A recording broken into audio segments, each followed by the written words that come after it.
We all know Rhett Lashlee is a great head coach, but is Rhett Lashlee also a pretty good GM? I'll tell you why he is.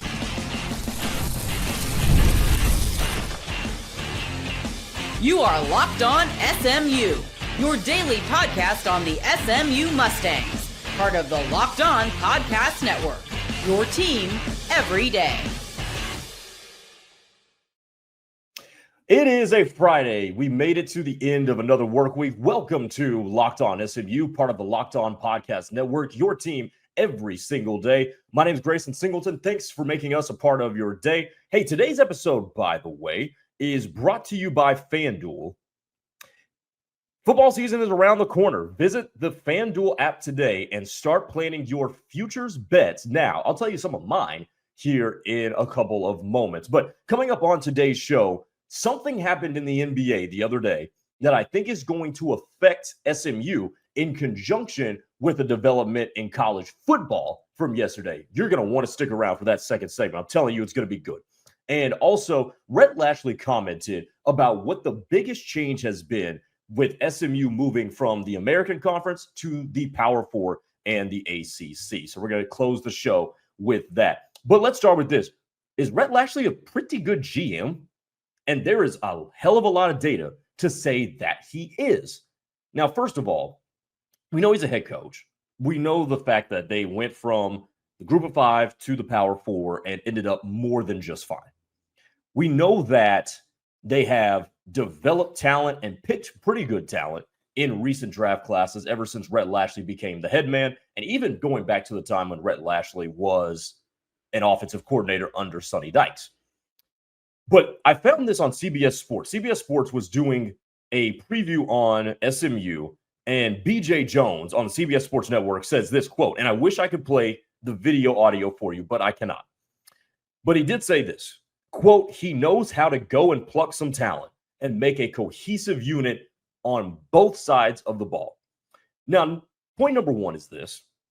There are a lot of coaches who can excel on one side of the ball and then the other side just suffers. You know, Lincoln Riley is the first name that comes to mind when it pertains to this.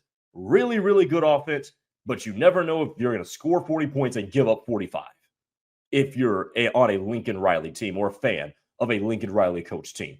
Ask the people at Oklahoma, ask the people at USC now. There's also the flip side of that, where your defense can be really stringent, but we don't really know if you have an eye for offense. Something like the Chicago Bears just over the course of time, or the Pittsburgh Steelers currently. Defensive-minded head coach, defense is never a problem, offense a little bit shaky. But Rhett Lashlee is very good at putting together really good units on both offense and defense, and I think last year is the epitome of that. But him as a GM, especially recently, is pretty interesting, and it made me think, okay, we know the outbound guys. We know that there also weren't a ton of transfers that left SMU that were key contributors. But they got some back to help replace the guys that left due to graduation. So it made me think, okay, how did SMU actually do in the transfer portal? And I found On3's transfer portal rankings. And over the course of the transfer portal cycles, winter and spring, SMU ranks 19th. SMU is 19th. And that takes into account transfers in and transfers out and your average player rating with that. SMU was in the positive. Not a whole lot of teams were. They were in the positive. They were even with 3 stars, and they were plus with 4 stars. But here's the thing I also want to keep in mind, too, when it comes to this. Because of the transfer portal, that does restructure your finances because you're going to have to pay guys to come in.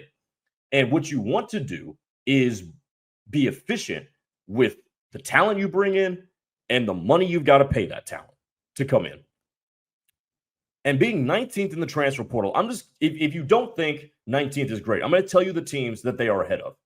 Kansas State, Nebraska, who spends an indiscriminate amount of money, Colorado, who now all of a sudden has a lot of money. They're ahead of South Carolina, a team that everybody in the SEC is high on. They are ahead of Georgia. They are ahead of Tennessee. They are ahead of Penn State. Penn State didn't really need a whole lot with the portal.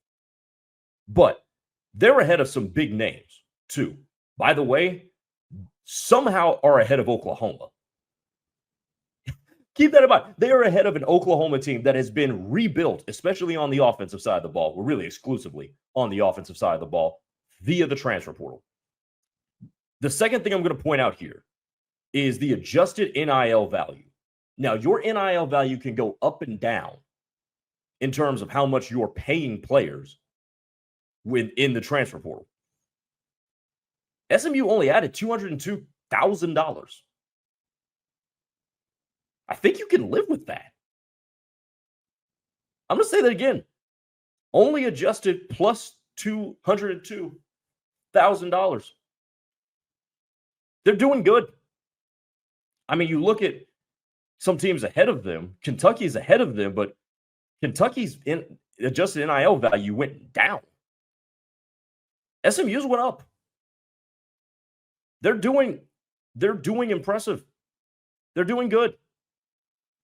In terms of money and in terms of talent acquisition, unless I'm reading this wrong.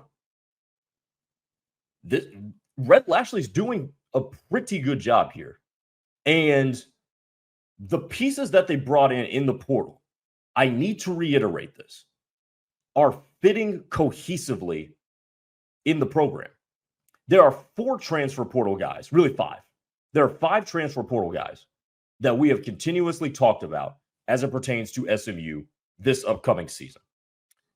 The 2 running backs, Chris Johnson Jr., TJ Harden, wide receiver Ymir Knight, center Joshua Bates, linebacker Zakai Barker are the guys that we have talked about the most. And then you factor in a guy who we just really started gaining steam with, and that's the pass rusher DJ Warner. All 6 of those dudes are going to fit in so perfectly well. Johnson and Harden are going to have complementary roles in the backfield along with Derek McFall. Ymir Knight could end up being a starter, potentially, but he's going to play a big role. Joshua Bates could end up being the starting center. And Zakai Barker could end up starting at linebacker next to Alex Kilgore. Not to mention, DJ Warner is going to be an excellent change of pace pass rusher, because we cannot stop hearing enough good about DJ Warner.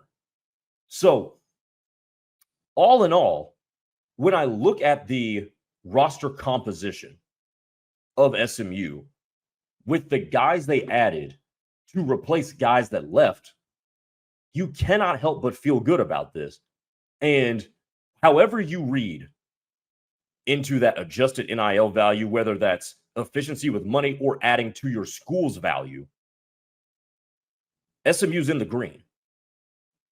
They did a hell of a job. They didn't blow you away with names. They weren't going to do that. But they fortified and in some ways restructured certain positions by using the portal and keeping the cohesiveness together. Because all these dudes are going to fit in, and because they fit in, they'll be able to elevate themselves. The one I'm highest on the most, man, I'm starting to think Chris Johnson Jr. is going to be a pretty good player for this SMU team. I'm starting to think he's going to be a problem. DJ Warner, if you can retain him past this year, 2026, I think is going to be the DJ Warner show. Those are the 2 I am starting to really build a lot of excitement for. So, Rhett Lashlee, we know you're a great head coach, man. But he did a bang-up job. He and the guys that are assisted in this did a bang-up job fortifying this roster in the transfer portals. So, hats off to him. And I think what BJ Jones said is correct. And this is why SMU, I think, has a long runway for sustained success, because they got a dude who can do both of those things. And eventually, I think SMU is going to hire a general manager that is going to take a lot of load off of the coaches. I do think that's going to happen. And it can only go up from there, because they're not going to hire a general manager that's going to do any worse than what Rhett Lashlee and his staff has already done. Coming up next, something happened in the NBA yesterday that involved an SMU alum. I may have just given it away, but there was also something that happened in college football. And together, that could spell some really cool stuff for SMU. I'll tell you what that is on the other side. Keep it here, Locked On SMU. As summer winds down, there's something nice about getting back into a routine that you love. And Wayfair makes it easy to set yourself up for the season ahead. From bedding and linens to storage solutions for every room, Wayfair is your one-stop shop to refresh your home. This is the perfect time to get your home ready, or your new home, like mine. I just moved into this spot maybe a couple of months ago, and I've still got work to do. I still need some bar stools so I can eat at my counter that's a little bit elevated instead of dragging this table that I'm on all over the place. Whether it's organizing, upgrading my workspace, or making weeknight dinners easier than ever, get organized, refreshed, and back to routine for way less. Head to wayfair.com right now to shop all things home. That's Wayfair, WAYFAIR.com. Wayfair, every style for every home. Back here on Locked On SMU. Before we get to the content of our second segment, got to remind you, man, thank you to all of our podcast listeners on Spotify, Apple Podcasts, and wherever you get your podcasts. New podcasts drop in at 8 a.m. every single day. We had one episode this week that we dropped at 9 a.m. But for the most part, 8 a.m. every single day, new content on YouTube at noon Central Time. And that reminds me to remind you, since you're watching this, go ahead and subscribe to the channel. Click that subscribe button, click the notification bell so you can get notified whenever we're about to premiere. Notifications go out about 30 minutes until we premiere, so make sure you tap in with us as well. Thank you to all of you that are doing so. Okay. Does the name Tom Dundon ring a bell to anybody? And I'm not going to lie to you, before a couple of days ago, it didn't ring a bell for me. Tom Dundon is currently the owner of the NHL's Carolina Hurricanes, and recently, as in within the last 48 hours, became the owner of the Portland Trail Blazers. He has agreed to buy the Trailblazers from the Paul Allen estate for about $4 billion, and he's going to keep the team in Portland, which is exciting news for fans up there. Now, why am I mentioning that in an SMU show? Well, one, he's an SMU alum. Bookmark that. Because there's something else in college football that happened yesterday that I think in conjunction with this can open up a lot of things for SMU. Tennessee signed a brand apparel deal, or uniform deal really, with Adidas. And Adidas paid them a boatload of money. A boatload of money, so much so that Tennessee's previous deal with Nike for $20 million a year, I believe is what it was. Nike just said, hey, yeah, you go ahead and go to Adidas. We ain't going to pay that much money, which I think is rumored to be around $100 million. Like quintupling it. Nike was like, all right, you're good. And what that deal is going to do, part of it is going to go to the school, obviously, but it's going to funnel money in a trickle-down effect, not to borrow that term from Reaganomics, but it's going to be a trickle-down effect that will end up with the players. So why do I bring up those two stories in conjunction with SMU? Because billionaire alum, who I have not spoken to, but I imagine has taken stock of SMU's recent success, in combined with this new trend, because it's not just uniform deals, but it's also multimedia rights deals as well, that are now being structured to provide opportunity for brand enhancement, advertising opportunities, and endorsement deals for athletes can really go hand in hand in elevating SMU. I have mentioned this before, and it's been a minute since I have, but SMU's got a pretty nice donor base. There's plenty of money down there. And now, because of the new restrictions that are in the process of being put in place in college sports, there are going to be ways that you can legally loophole through it. And this is going to be one of them. These sorts of brand deals are going to be ways that you can circumvent that $20 million that, and I put it in air quotes because it's not going to just land at 20 million and be 20 million that everybody's going to spend. The playing field is not going to be level for very long. So if you can legally find ways around this to continue to exercise the advantages that you have, especially if you're an SMU who has those advantages, That's how you continue that ascent when it comes to recruiting and ultimately when it comes to success. If you marry these two things together, donor opportunities, branding enhancement, Dallas Fort Worth, success on the football field. All five of those things matter. And I don't know how involved financially Tom Dundon has gotten with SMU. Might be something I look into. But if he does decide to, which, by the way, I looked this up too. Tom Dundon, if you don't know, and some of you might, Tom Dundon is the co-founder and chairman of a Dallas-based private investment firm, Dundon Capital Partners. I did not know this.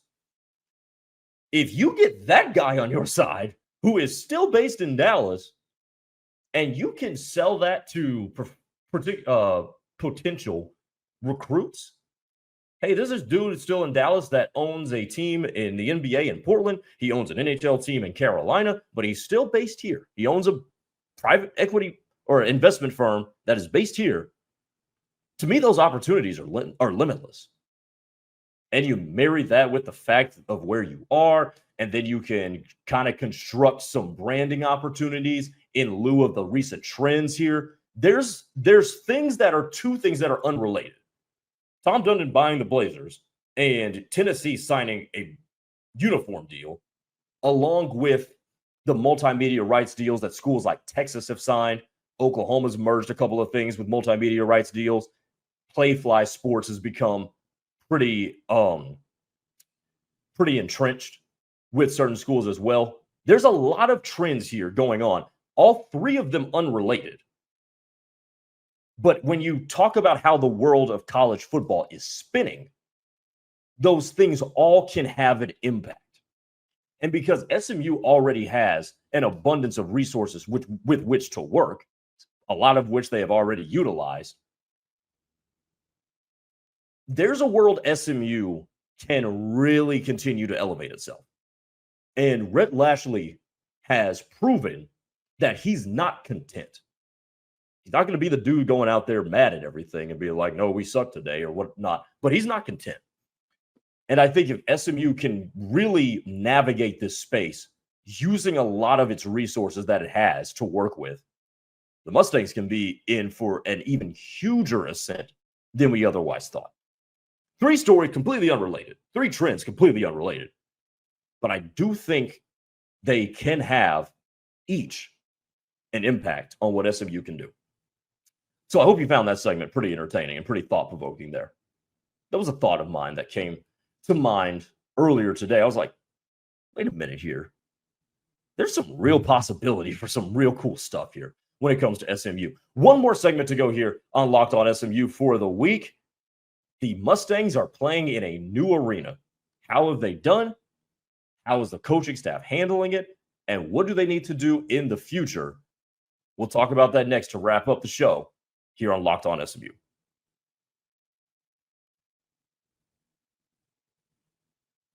August 26th, that's 11 days from now, is officially FanDuel Futures Day, a brand new holiday for football fans who live for bold predictions and preseason hunches. For just 24 hours, FanDuel is giving you deals on NFL season predictions. So whether you're calling your MVP, eyeing a long shot division winner, or if you're ready to crown a Super Bowl champion before week one even kicks off, hey man, this is your moment. Do you want to crown your champion in August? Let's do so. I got a few teams that I think are going to be champions, possibly. I think Kansas City can be right back in the mix. I don't usually pick repeat champions, so that eliminates the Eagles, even though they're going to be good, and keep an eye on the LA Rams. So who do you think is going to be your champion? Visit the FanDuel app today and start planning your futures bets now, because Futures Day is one day and it is one day only. FanDuel, play your game. One more segment here to go on Locked On SMU.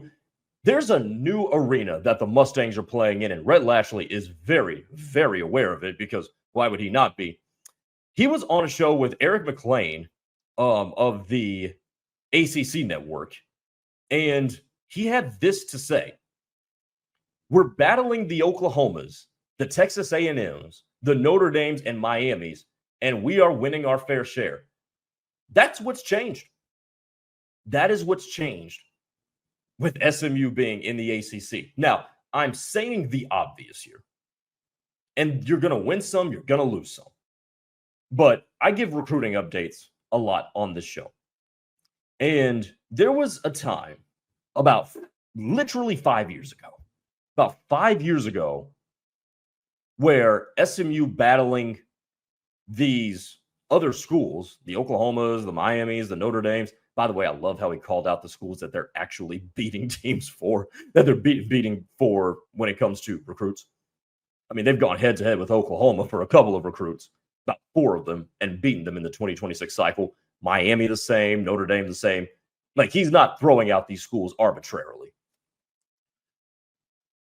But he also, in that clip where he was talking on the ACC network, talked about what the advantages are that they've got. Dallas-Fort Worth is a very cool place to live. Those of you watching in the Dallas-Fort Worth area know what I'm talking about. It's a cool place to live. It's a growing area, too. And it needed to be in the ACC. Let's just go ahead and, let's say this. I've never used this verbiage before. They needed to be in the ACC. They needed to be somewhere that was not a Group of 5 conference. Whether that was the Big 12, the ACC, hell, the SEC, that probably wasn't going to happen, but the SEC has made its way into Texas twice now. But they needed that bigger stage. And they needed to play well in that bigger stage, because there's nothing worse than jumping up into a new arena because you think you've outgrown the old one. For whatever reason you think that is, by the way. It could be your play on the field. It also could be where you are and the time in history that you are. It just didn't make a whole lot of sense. For whatever reason you thought you outgrew that or needed a new space, you can't go to that new space and look incompetent. That cannot happen. And it did not happen, thankfully. But the new arena does bring new challenges. And here's what Rhett Lashlee said. By the way, you can go view his appearance on the ACC network on YouTube or wherever. They had a plan for how they were going to proceed once they got to the ACC. They weren't going to go to the ACC and say, well, I guess we'll try to establish our footing and then we'll try to hit the ground running. Oh, no. They hit the ground running as soon as they got there. And as soon as they got there, they said, hey, we're going to be in the ACC. We're going to need to go get some players. And whether that is upping the ante monetarily, whether that is installing the sense of urgency that if we're going to get players and continue our success, we got to go win immediately. Whatever they've done it right. And it should not be understated. I know I've talked about the perfect storms that have led to what's going on with SMU, but it cannot be understated that Rhett Lashlee became the offensive coordinator under Sonny Dykes, became the head coach, which I don't know if that was his own volition that Sonny Dykes left to go coach TCU, but he became the head coach and then became the head coach that he is in the year 2024 of last year's success of the ACC, the team's first year in a Power 4 conference. That cannot be underscored, that whether by coincidence or by the powers that be seeing something in Lashley to say, now's the time to make the jump with this guy as our leader. A lot of things did go right here. And every time I hear him talk, it seems like he is the right dude to lead them in this new world. He politics for the conference, which in turn politics for SMU. But he also knows what it's going to take and who he's going to go up against and how you have to beat these dudes to stay relevant. And now, I see in the comments a lot and on social media that SMU is this sleeping giant, which I think we're past that now. Can we agree on that? Ladies and gentlemen, can we agree that the sleeping giant narrative, I think, is past? It's not in the distant past, but we got to be past that now, especially if they win this year. If they win this year, SMU is a formidable foe. That's the territory they're in. And I think they proved it with SMU last year. Now, they got caught in a blizzard at Happy Valley, and, I can excuse that because you're in Pennsylvania in January. Guess what? I don't want to be in Pennsylvania in January because I hate the cold. But you got froze out of Penn State. But you think Clemson thought when going into the ACC championship game? Do you think Clemson thought, and when I say Clemson, I don't mean the football team. I mean Clemson, like the family that is Clemson. You thought they would need a 56-yard field goal to walk off SMU instead of going to overtime? I doubt it. They're no sleeping giant anymore. But they are going to have to go up against Clemson and Oklahoma and A&M and Notre Dame to make sure they keep getting good players. And they are well equipped to do so. In a leadership role, in an execution role on the field, and in the financials as well. And I don't know if there's another twist and turn coming when it comes to SMU football with how they utilize any of this, by the way. But I think there's going to be a next step. Because if nothing else, this school is proactive and aggressive. And they know what they've got to do to get to where they want to go. Everything's been strategic with SMU. And it comes off as strategic, not random. If you're a fan, you pick the right school to be a fan of. That'll do it for Locked On SMU for another week. Man, thank you guys so much for continuing to grow this SMU community, and do so by subscribing to this channel. Make sure you check out the podcast, Spotify, Apple Podcasts, and wherever you get your podcast. Thanks for making us your first listen of the day. For your second listen, go check out Brian Smith's The Portal for Locked On's The Portal. He'll keep you up to date on everything going on in the world of college football. We'll talk to you next week. Have a good weekend, everybody. Take it easy.